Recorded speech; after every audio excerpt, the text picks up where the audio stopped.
Kalau kalian maunya kognitif anak, ya masukkan ke kognitif anak, sosial, masukkan sosial, seperti itu. Jadi tergantung pada judul kalian. Nah, pendidikan lingkungan secara umum, lalu masuk kepada pendidikan lingkungan untuk anak usia dini. Lagi dan lagi, jangan lupa untuk memberikan yang namanya simpulan. Simpulan berfungsi untuk wraps artinya adalah merangkum apa yang nanti akan kalian gunakan saat menyusun instrumen. Sebentar ya, karena pendidikan lingkungan ini banyak sehingga banyak. Nah, sampai sampah, jenis sampah, banjir, apa yang menyebabkan banjir, lalu apa jenis-jenis sampah seperti ya. Tadi sampah dulu, lalu pengertian banjir, faktor penyebabnya banjir. Kalian pun juga bisa sesuaikan. Lalu dampaknya banjir apa? Karena apa saya munculkan di sini? Maka di dalamnya di dalam sini itu akan menjadi materi pembelajaran untuk anak usia dini. Apa penyebab banjir?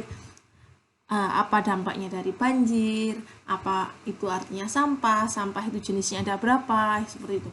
Itu yang akan kita masukkan, saya masukkan ke dalam materi untuk anak usia dini di dalam pengenalan flooding mockup saya. Nah, itu kalian juga bisa mengaplikasikannya ke dalam judul kalian.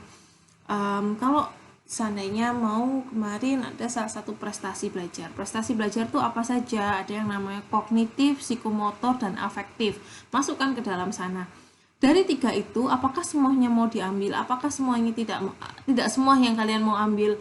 Itu boleh dimasukkan, lalu dijelaskan nanti mana saja yang digunakan di dalam bab 3. Lalu cara mengatasi banjir, apapun yang ada di dalam berkaitan dengan ini, yang berkaitan dengan pengenalan kalian dalam materi, di media, itu dimasukkan semua. Sudah, jangan lupa, gitu tadi. Ini masih ke dalam, sudah masuk bermain dan permainan, berarti di depan seharusnya sudah ada media. Nah, media permainan flooding mockup itu adalah variabel saya yang independen. Nah, kok bisa? Emang ada variabel flooding mockup? Tidak perlu kalian mencari arti dari kata flooding mockup itu dalam buku atau teori, tidak. Flooding mockup adalah penamaan dari saya. Kalian pun juga bisa membuat media dengan penamaan yang kalian mau, namun harus menciri khaskan media kalian. Kalau namanya terlalu jauh dari media kalian, maka tentu jelas orang bingung. Dan kalian pun akan bingung untuk pemaknaannya ketika dia dijelaskan flooding mockup itu maksudnya apa sih. Nah, ketika kalian namanya terlalu aneh, tidak terlalu ilmiah, maka ya kalian menerjemahkannya pun juga sulit gitu. Yang pertama dalam dijelaskannya di media permainan itu adalah yang pertama media. Ya, secara umum media terlebih dahulu.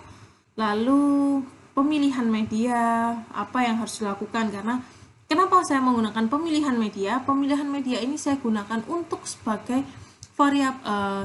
indikator dalam menilaikan media saya, karena kan pengembangan itu harus dinilaikan kepada ahli media ataupun materi, maka saya harus memasukkan pemilihan media dan syarat-syarat kriteria pembelajaran media pembelajaran. Nah, sudah dalam lalu mengevaluasinya. Ini berguna untuk di bab 3. Semua yang ada di bab 2 itu akan dirujuk untuk membuat instrumen di bab 3. Nah, jangan lupa, nah ini kita harus untuk menyimpulkan. Nah, sudah masuk ke dalam media, lalu